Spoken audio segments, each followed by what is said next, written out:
Mapa de sueños latinoamericanos es el documental de Martín Weber. Digo un paseo, pero más que nada es un documento increíble y revelador de realidades comunes que hay en pueblos de Latinoamérica y de Centroamérica. Estamos en contacto con Martín precisamente para hablar de lo que es en sí mapa de sueños latinoamericanos. Martín, ¿qué te llevó a hacer esas fotografías en un principio y después trasladarlas a un documental con los mismos personajes que fotografiaste en su momento? Mira, es un proceso muy largo, ¿no? Voy a tratar de ser sintético, pero porque de alguna manera se combinan varias cosas. Se combina mi historia personal, se combinan intereses que tienen que ver con de alguna manera, surgen durante mis lecturas. Yo estudié la carrera de licenciatura en artes y ahí estaba estudiando mucha teoría, al mismo tiempo que justamente aprendía varios oficios, entre ellos los de la fotografía. Pero en, en este desarrollo de una carrera artística me encontré con varias cosas, entre las cuales, bueno, me llevaron a acordarme, a revivir momentos que tuvieron que ver, que definieron mi vida, ¿no? Que tienen que ver con esto de en un secundario estar discutiendo sobre la revolución nicaragüense y darme cuenta de que en realidad yo no tenía ninguna información de primera mano, sino que estaba repitiendo información que la había leído, me habían pasado, encontrarme que visualmente me refería a imágenes creadas en general por europeos o norteamericanos. Y más tarde, justamente durante la carrera de artes, leyendo y reflexionando sobre la práctica o las funciones de la fotografía, me encontraba con imágenes que eran producidas en un lugar y después publicadas, donde se le agregaba un epígrafe lejos del lugar original, mucho tiempo después, y en el cual no tenía ninguna participación la persona que era representada, ¿no? Estoy hablando de esto a principios de los 90, hacía muy poco también que habíamos recobrado la libertad de expresión con la democracia. Había varios factores ahí que estaban en juego en lo que yo quería de alguna manera, o lo que estaba tratando de entender e investigar, y aparece esta idea de, bueno, de empoderar, ¿no? De que una palabra que no se usaba mucho, de devolver la voz a quien aparece dentro de la imagen y en generar una dinámica de trabajo que fuera más colaborativa, ¿no? Yo también, digo, me inspiraba y estaba en las lecturas tanto los conceptualistas argentinos, Greco, esta cosa de los señalamientos, de la idea de alguna manera de intervenir lo cotidiano por una acción, una intervención. Entonces había como estos intereses, ¿no? También de mostrar que una fotografía es una construcción. Yo en lo personal no creo en esta idea de la mosca en la pared, creo que uno siempre afecta, en lo cual uno cree solamente documentar. Y yo lo quería llevar justamente a hacer clara esa construcción, hacerlo de la mano de quienes participaban y generar una práctica más horizontal y recobrar la idea también del momento de encuentro, ¿no? De que hay por lo menos dos personas que se encuentran en un momento. Exacto. Eso es muy importante porque tiene que ver con la dinámica del regreso, ¿no?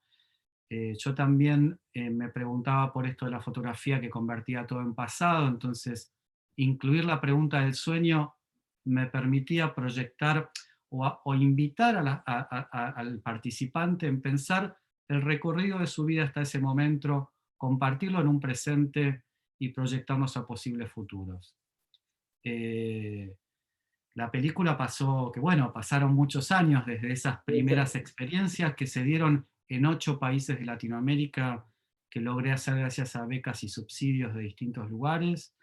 Y bueno, empezó a aparecer estas cápsulas de tiempo que contenían algo que ya había cambiado. yo me di cuenta que tanto a nivel personal, yo había cambiado.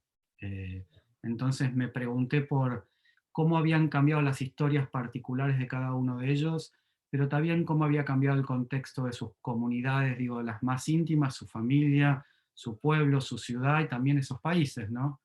Y ahí comienza como al final de estas acciones que hacíamos, cuyo registro era fotográfico, eh, empieza a aparecer estos primeros viajes para reencontrarme con aquellos que habían compartido esto que también yo digo, que es invisible.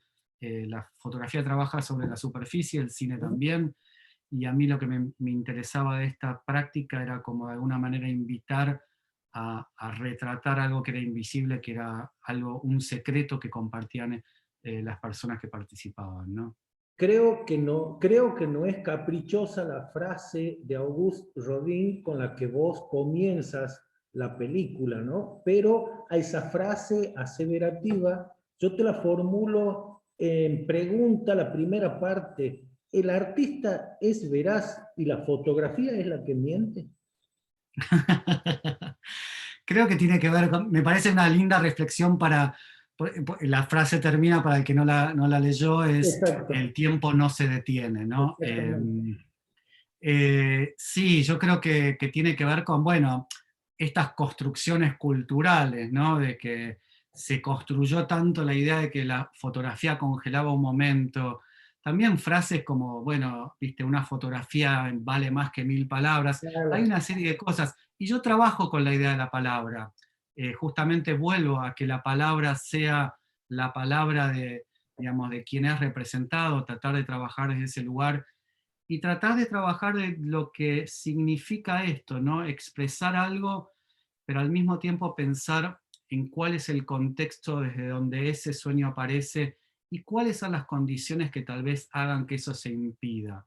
Y bueno, volviendo a tu pregunta sobre el tiempo no se detiene y esta reflexión, yo creo que, a ver, es importante pensar en la famosa diferencia entre la verdad y lo verosímil, Mm, ¿no? mm. Eh, Creo que ahí es donde, sobre todo viniendo de Latinoamérica, donde somos más, más perspicaces en no creer que todo lo que se nos dice es real.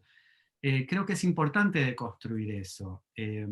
Y creo que no lo hago yo solamente desde la propuesta, sino es interesante ver en este ciclo cómo en el regreso muchas de las personas tienen una alta capacidad de tomar distancia de la propia historia y reflexionar sobre la misma, ¿no?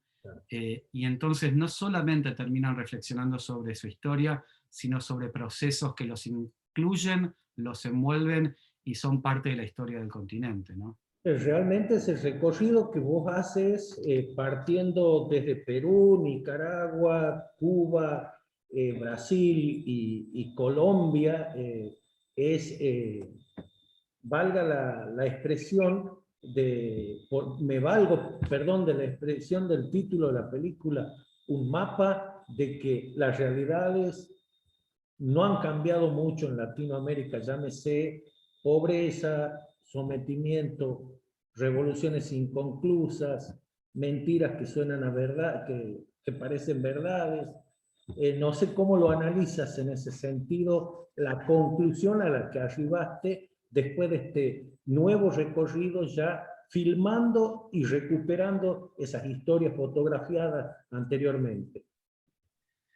Ya, a ver, yo siempre, y es el espíritu del trabajo, no ser yo el que digo, justamente una de las cosas que el proyecto tiene es esta real intención de no caer en la vanidad de, Mm. digamos, en el viaje del ego de ser yo el centro, sino que justamente de crear un espacio en donde la propia gente cuenta su historia. Y creo que ahí es donde es una real invitación al espectador a recorrerla, a escuchar, a realmente hacer esto que yo digo que pocas veces realmente nos ponemos en el lugar del otro y pocas veces realmente escuchamos, ¿no? Creo que una de las cosas y que me sorprendió desde el comienzo fue que el 99,9% de la gente accedió y estaba muy contenta de participar y yo mismo me lo cuestioné y dije, ¿por qué? Y yo creo que ahí salió de nuevo una pregunta hacia mí mismo y decir, ¿cuántas veces realmente alguien nos pregunta sobre lo que queremos y realmente nos escucha? Claro.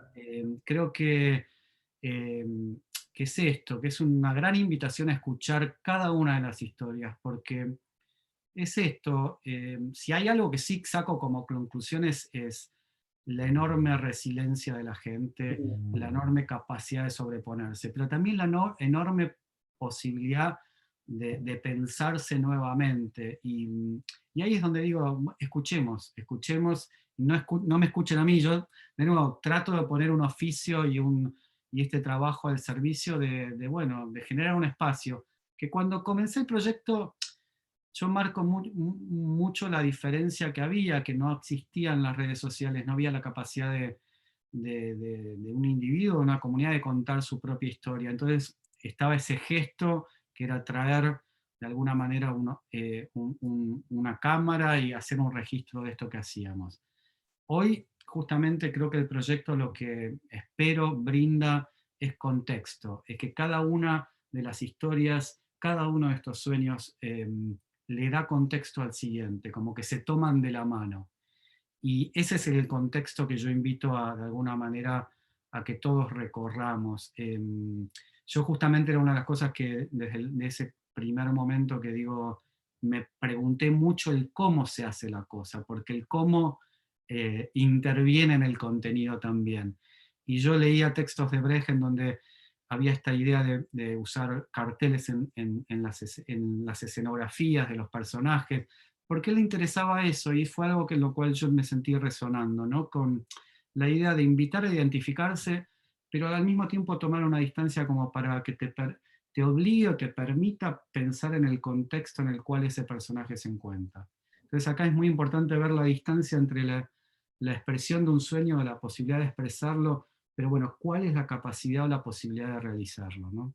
Y en esa cuestión de resiliencia, en esa cuestión de resignificar cosas y en esta cuestión de cómo, como bien lo planteas vos, hay expresiones que verdaderamente calan profundamente, y entre ellas la de la abuela de Plaza de Mayo cuando te dice, ¿cómo no voy a vivir del pasado si mi pasado fue la parte más feliz de mi vida? ¿Qué te resuena eso ante esa manifestación tan, que sale tan pura y del alma de esta señora? Y a mí me lo decís y se me pone la piel de gallina, ¿no? Y eso que lo vi, lo editamos con Valeria Raciopi, que es la editora con la que trabajamos. Yo hay un montón de frases que digo,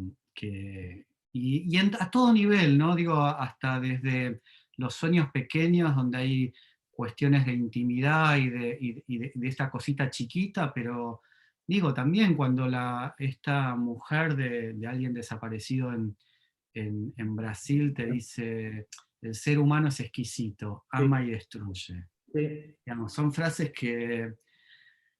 mira, que si las ves fuera de contexto en otro lado ya son fuertes, pero cuando las ves contextualizadas y son ellos mismos las que las generan, o mismo dentro del mismo plano e historia que vos marcaste, hay muchísimos otros dentro de la película, pero esta mujer en Brasil que también cuenta la historia de su padre, ¿no? Y dice que su padre tenía este origen y justamente era anticomunista ferreño y que no creía que en Brasil hubiera tortura, y cuando la estaban torturando a ella dice, bueno, ¿y ahora mi padre qué pensaría?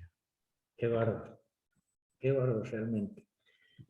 Hay también en este camino que hiciste, hay mucha actualidad con el tema Nicaragua particularmente, Mm, y básicamente en esa frase donde te dice que el ex revolucionario sandinista te dice que hoy quien manda en Nicaragua es la mujer de Ortega, y que Ortega, el otrora gran revolucionario y espejo de una sociedad, es simplemente una figurita.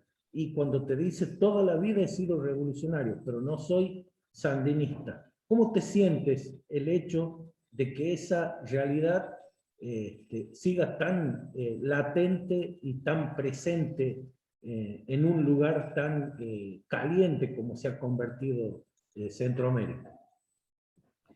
Mira, de nuevo, creo que es importante escuchar y escuchar testimonios de primera mano. Digo, ese matrimonio es un matrimonio donde la mujer se seguía identificando, por ejemplo, con el sandinismo. Son los que están y ella cuenta de alguna manera sus recuerdos de lo que vivió durante la revolución. Entonces es interesante, para mí fue importante encontrar estos testimonios de, digamos, que no surgían del despecho, que surgían tal vez de la desilusión, que es todavía mucho más profunda, y que, a la cual creo que invito a escuchar, porque creo que ahí es donde podemos aprender, ¿no? Yo creo que el hecho de todo el proyecto es esto, mismo, viste que te cité esta persona en Brasil que Brasil. hace una reflexión sobre su padre, sobre su propia historia, cómo se conectan, que justamente, que si no nos escuchamos, si lo único que seguimos haciendo es reforzando o alineándolos ciegamente atrás de alguien, creo que, bueno, no vemos la realidad de lo que sucede, o no vemos, digamos, el gran, a ver, nos quedamos tal vez centrados o cegados en un detalle y no vemos, digamos, la pantalla completa, ¿no? Creo que en ese sentido, nada, es algo que es, de nuevo, es parte del proyecto de generar estos distintos espacios y al mismo tiempo abrirnos a estos testimonios que nos están contando algo que yo creo que es valioso de escuchar. Tomo. Porque creo que yo escribí una frase cuando terminé o cuando estaba con el proyecto original, que era esto, ¿no? De solo podemos cambiar nuestro destino si nos permitimos imaginar uno distinto del que nos ha sido dado. Y solo podemos cambiar si nos permitimos realmente escuchar y aprender de las experiencias de otros, de no, viste, buscar el conflicto y lo que nos separa, sino también encontrar qué nos une. Y creo que en todo el proyecto y en particular creo que, por ejemplo, la experiencia zapatista es iluminadora en ese sentido, ¿no? En no repetir los errores o lo que otros quisieran que ellos hagan, ¿no? En encontrar el propio camino, en valorar la vida sobre la muerte, ¿no? Creo que son pequeñas, enormes reflexiones que nos permiten tal vez mirar y encontrar un camino por el bien de todos, ¿no? Martín, me valgo de una frase que te escrita en esa pizarra y con tiza en Cuba, que dice prohibido prohibir, muy mayo francés, si se quiere, Claro. ¿no? De esa. Prohibido prohibir y siempre, ¿verdad? Sí, sí, es una cita del Mayo francés, digamos, fue significativo encontrarlo en Cuba, fue muy interesante la reconstrucción de quién era el que había hecho escrito ese sueño, en este caso a partir de familia y amigos, y, y sí, justamente, creo que es eso, es a ver, que hay cosas que, no, que hay que poder cuestionar en cualquier contexto, de nuevo, no hay que vivir la política y la vida como si fuera una camiseta de fútbol que nos ciega a Exacto. una lealtad, digamos, justamente sin distancia crítica. Yo creo que en cualquier momento de la vida y de nuestras sociedades y nuestras comunidades es imprescindible estar siempre abierto bueno, a encontrar los errores propios y ajenos y mejorarlos, no desde el enfrentamiento inútil y desgastante digamos, que nos lleve a simplemente desgastarnos en encontrar las diferencias, sino encontrar qué nos une y qué puntos tenemos en común, que en general son muchos más grandes que los que nos intentan separar. Sin necesidad de spoilear, pero quería consultarte también haciéndote en pregunta lo que se afirma en la película. ¿Hay que tener cuidado con lo que se sueña? Eh, creo que es una frase que me preexiste. Creo que justamente, creo que la película es una invitación a pensar sobre eso, ¿no? Eh, Creo que es una reflexión para pensar en que, bueno, nada, desde lo maquiavélico de la frase de el fin justifica los medios, esto como que sería la contracara y decir, bueno, cualquier sueño es, digamos, cuidado con cómo querés lograr ese sueño, porque realmente, y eso creo que es una de las cosas que, de nuevo, vuelvo al zapatismo, que ellos hacen una reflexión muy profunda sobre eso, de una manera elíptica, ¿no? Pero sí. Martín, en contraste con Mapa de Sueños Latinoamericanos, respuestas a esas preguntas o a esas conversaciones que tenías en el secundario. Enormemente, creo que por lo menos yo espero, digo, uno siempre tiene una intención y puede fallar constantemente, y creo que fallamos muchas de las veces. Espero, porque de nuevo, este proyecto está basado en la confianza, yo digo, y cuando alguien te confía su, digamos, su historia, cuando alguien te da su confianza, es un enorme privilegio y una enorme responsabilidad. Em, yo creo, espero que sí, que acá hay, o sea, justamente todo lo opuesto a este ejercicio que yo hacía en el secundario, que era repetir cosas, es correr al costado y decir, bueno, a ver, escuchemos, ¿no? Recorramos, traigamos de primera mano, mismo estas contradicciones que son parte de quienes somos, ¿no? Eh, Bien, Martín, y vuelvo a la frase de Auguste Rodin, pero diciendo, tal como vos la escribes en el inicio de la película, el artista es veraz y la fotografía es la que miente. En la realidad, el tiempo no se detiene. Para vos no se detuvo el tiempo, sino que seguiste y seguirás, me imagino. sí, sí, digamos, em, seguí hasta acá con este proyecto, es una entrega enorme, son 3 décadas de mi vida,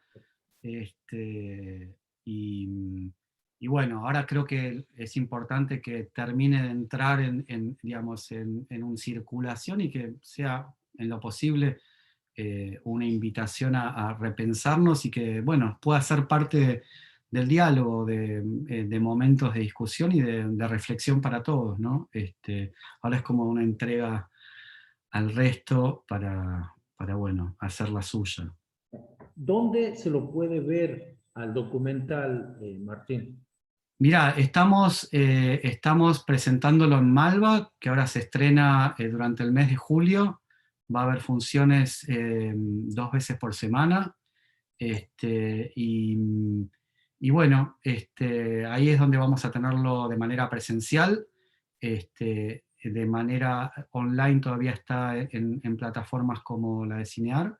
Y bueno, seguiremos en los festivales, está haciendo su recorrido, y por suerte está recibiendo reconocimientos y premios. Martín, un gusto conversar contigo y conocer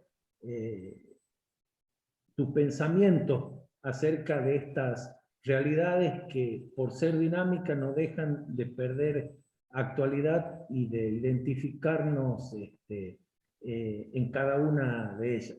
Muy amable de tu parte. Muchas gracias. Un abrazo enorme. Muchísimas gracias, Martín. Gracias a vos.